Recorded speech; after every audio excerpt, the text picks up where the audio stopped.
Hi, this is Berry Babe, and many of you may not be aware of who I am. I'm mostly vlogging in the HCG community, but I also have had 3 weight loss surgeries, and that's why I have the channel name of Berry, B-A-R-I, Babe, B-A-B-E, not Barbie Babe, Berry Babe. My what the F moment. I will give you just a little bit of history. I was a skinny, scrawny child. They were worried I was going to die, that I was so thin when I was born, and then up to about age 3. And then my mother got pregnant with my brother, and my world kind of shifted, and I think that's when I started eating. I also had allergies, and when I eat, my nose would stop running. So I think between discovering white bread and my nose running when I stopped, and lack of not probably being as active when my mom was pregnant with my brother and then having the baby brother, um, all of that, I just started putting on weight and really never stopped. Everybody kept waiting. When I was little, they were like pushing me to eat, and then I started eating, and it's like, whoa, we've created a monster. I remember by 2nd grade I was 82, and by 3rd grade I was 103. My father wrote that in his little book. I was 200 in the 8th grade. I graduated at 160. No, I graduated at 260. High school. I went to Europe and came back and met my husband at 230, and I got married at 260, and my highest weight after being married and having my own home with all those wonderful wedding presents was 323. I'm 5'8", and I tend to be more apple shaped, not much of a butt, not much legs, fat, I don't have fat thighs. I've always had a big hanging stomach ever since I can remember. When I was in the 1st grade, I got the lead in the play, but I was told I'd have to wear a bathing suit, so I opted to be in the chorus because I could wear shorts. So I grew up with a mother who was very fashion conscious, and she taught me all the camouflage tricks. And when I was about 9, there was this white pleated skirt. Oh, and my mother very gently said, honey, little girls with tummies don't wear white pleated skirts. So that's kind of how I grew up. And it's real hard now that I've lost weight to change my style. So when I was in the 7th grade, 12 years old, I went into the hospital for a week for all kinds of tests to see if there was anything wrong with me, why I was fat. And during that time, I had 2 horrendous water shots. Don't ever let them give you a water shot. They hurt, hurt, hurt. But I lost down to 155. Now, I was probably not quite 5'8" then, but I was still pretty tall. And I came out and I was about a size 16 then, which for me, I was delighted. And I got a Chesterfield coat with the velvet collar, which I still have, which is now too big. But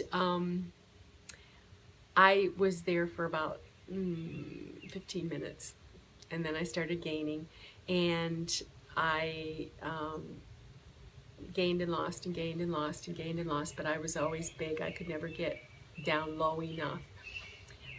In 1995, I got married in 1975. In 1995, I had a fabric band installed in Houston, Texas. This was before they were doing the lap band. I had open, and they put a fabric band around the top of my stomach. I flew there to Houston and back from Michigan by myself. Well, I lost from 300 down to 218, and in 2003, I was back up to 285, and I had gastric bypass. I was able to lose down to 197, and I'm a really bad carb addict. And I was at a bachelorette party for one of the young teachers where I was teaching, and I started with 1 food porn coming, 1 tortilla chip, and I ended up eating penis cake. And then it was like psh, all over. So in 2009, did I say 2003 I had the RNY? In 2009, I was revised to a duodenal switch.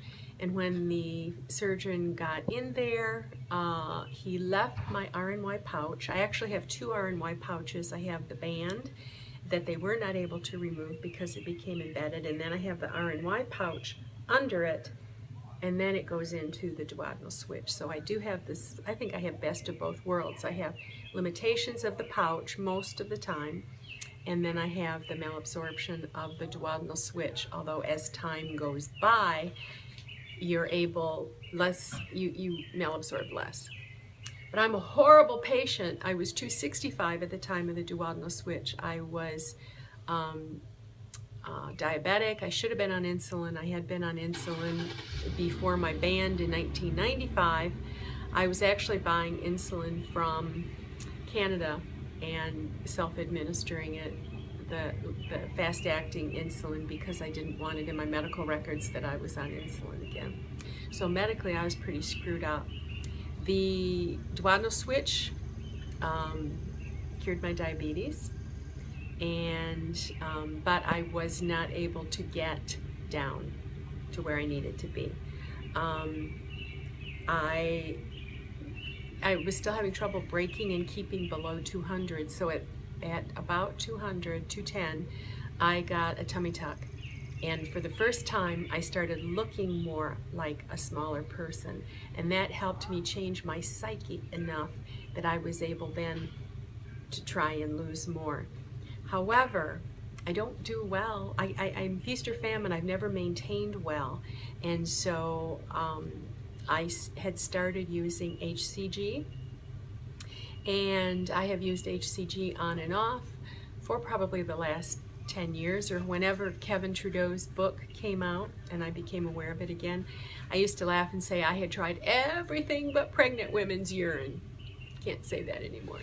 The only thing I will lose weight with is HCG, because it targets just the fat and leaves your lean tissue alone. And then when you go off the HCG, you transition with 3 weeks of keto. And then if you behave yourself, your body is supposed to reset to a new lower size. So here's where the mind fuck comes in. Eventually, about 2.5, 3 years ago, I had set my goal as 155, because that's what I'd been when I was 12, and that was the lowest I'd ever been in my memory, and as anywhere near close to an adult. And all the charts said at 5'8", my age, 155 was very reasonable. So I got to 155,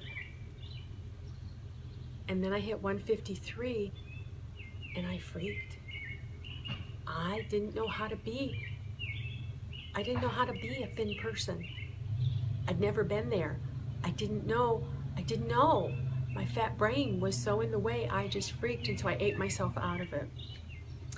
And not being one to well maintain, over these last 3 years, I've gone up and down and up and down. 2 years ago when we went to Florida, I came back at 190. So then I lost down, and my lowest has been 140. I decided 140, 5'8". They always said 5 feet, 100 pounds, 5 pounds for every inch over that. So I thought 140 was reasonable. I'm 148 right now, and working to get back down a little bit lower.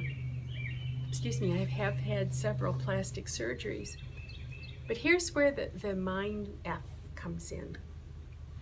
Not only did I panic initially when I hit it, I've been low enough, long enough, and now I bump up. I used to bump up 30 pounds, and then it's 20 pounds, and so I'm getting, it's like those coin things that you put in for charity, and you put the penny in the top and it goes big circles and then it goes little circles. Well, I'm honing in on finally being able to look at maybe maintaining at a normal, or as my friends call me, skinny weight. I still have a fat brain, but I'm getting more used to my body being thin. And now, when I was very big and I got smaller, my body felt alien. Now I've been smaller long enough that even putting on 10 or 15 pounds feels alien. And for once, I finally understand all those skinny bitches that I've been listening to all my life when they say, oh my God, I'm up 15 pounds. I need to go on a diet. Because people look at me where I'm doing, because I try to do no carb, I try to do keto. That's where I need to be. And I'm asking for my burger without a bun and blah, blah, blah. And I can tell that there are times people are looking at me like, what the hell are you dieting for? And I've told stories about being at the like Golden Corral or something and making these elaborate dessert concoctions and people watching me. And before it would have been with disapproval and disgust. Now it's like, look at that lady, she's really enjoying herself. And I really am. I shouldn't be doing those concoctions. But I do get into trouble when I still get into trouble when I say something to a large person, and I use the we, or I imply that I'm fat and I understand, because I'm a thin person to them. I'm one of those skinny bitches, and that is hard. Because my sisterhood are the big girls, and I'm not a big girl in my body anymore, but I'm still a big girl in my head. So what's the mind? I don't know. Was it when I got to goal finally and instead of celebrating, I panicked? Or is it now that I'm thin, it's like I'm enjoying all the perks of being thin, but I'm having trouble. There's so much going on right now in my neighborhood.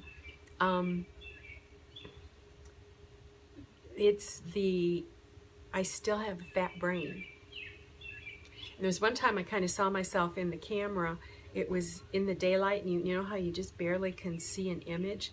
And I must have turned the camera around on me, and I thought, who's that? Craigie, old lady. It was me. Instead of, who's that slender person over there? I don't recognize it. It was me. It was like, who's this old lady? I don't recognize her. So, we fight and we fight and we fight to get to goal. And then you get to goal, and I'm having to fight to stay here. I really am. That's the next big chunk of learning, is to try and maintain. But it's also learning to live thin and shift enough to be cognizant that I'm not offending those that are still not. And it's kind of those two things. So I got what I wanted, and it's where I feel I belong now. And I've had quite a few skin removals. I finally feel like I'm starting to get back to where I would have been if I hadn't been fat. And I'll be 64 at the end of this month. That's a long time of being fat.